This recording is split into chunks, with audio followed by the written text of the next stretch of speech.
Much like the overall U.S. property casualty segment, mutual insurers have had to contend to weather-related challenges and rate adequacy issues. But the mutual sector was able to lean on investment income in 2023 to bolster its performance after facing another year of underwriting losses. These developments are discussed at length in the new Best Market Segment report on U.S. property casualty mutual insurance companies. We're joined today by Lauren Magro, a financial analyst and key author of the report. And Lauren, let's start with the underwriting losses. Are mutual insurers facing the same pressures as the overall property casualty segment? Yeah, John. So they are. They're really exposed to majority of the same pressures that are, facing the overall property casualty industry. The main one that they're really facing pressure from is inflation, rising inflation. That has driven loss costs upward since about 2022, and they've remained at higher levels. So mutuals are facing, the impact of that. The second one is really the hardened reinsurance market. Retentions have risen. A lot of mutual insurers are now taking these losses to their bottom lines. And the third of that just being weather activity. We've seen severe weather activity plaguing many regions across the United States, and mutuals certainly haven't been spared from that. Going back to the increased retentions with the reinsurance market, many mutual insurers are taking the losses from that and the losses from these secondary perils, which are smaller events. They're taking all these losses to the bottom. So they definitely haven't been spared from any of the pressures that are facing the industry as a whole. Is it becoming more challenging for policyholder rate levels to keep pace with some of the other pressures facing the segment? Yeah, I would say it definitely became more challenging just given the quick onset of the inflationary pressures. In 2022, it wasn't really, a small step of inflation moving upwards. It was really a rapid onset.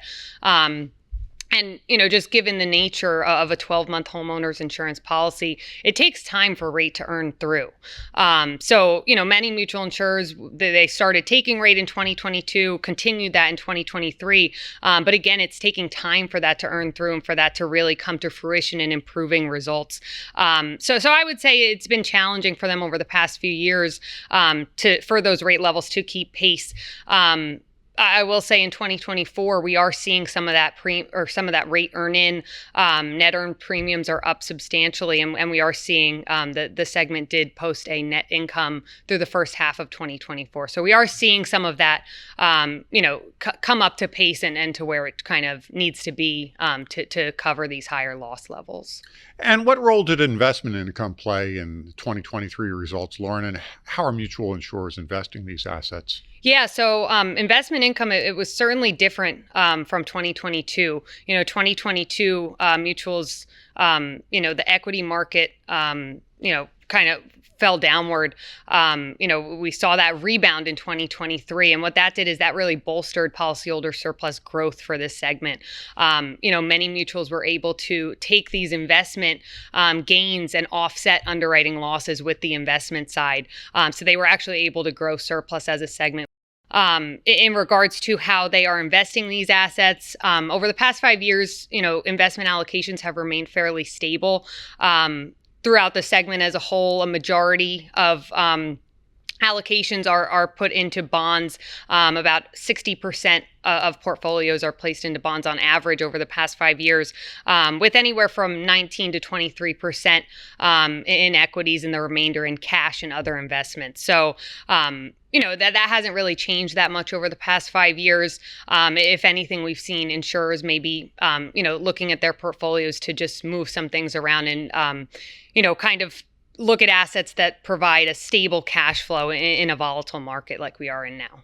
So aside from making pricing adjustments through rate and inflation guard increases, what actions are mutual insurers taking to address and or mitigate the industry pressures that they continue to face? So rate activity, I would say, is certainly on the forefront. That's a major thing. But insurers are taking other actions as well in order to mitigate, particularly weather losses. Moving forward, again, now that they are taking these losses to the bottom line, they know that they're retaining these losses. They want to try to mitigate the amount of loss that they are, vulnerable to. So some of the things that they're doing from an underwriting perspective, we've seen many insurers increasing minimum deductible levels. tightening up underwriting guidelines just in general, whether that be, restricting certain classes of business based on age, based on, the size of the risk. Again, and using that in order to refine their risk selection. Maybe they're targeting different lines of business and going for the more profitable sectors that have given them a profit over the past few years, and kind of getting out of those volatile areas. And then the other thing we've seen a lot of insurers do is implementing actual cash value endorsements, as well as cosmetic damage exclusions for certain perils, again, in order to mitigate the losses that they are exposed to. Thanks, Lauren. Absolutely. Mm-hmm. That was financial analyst Lauren Magro. You can find the full report online at ambest.com. For AM Best TV, I'm John Weber.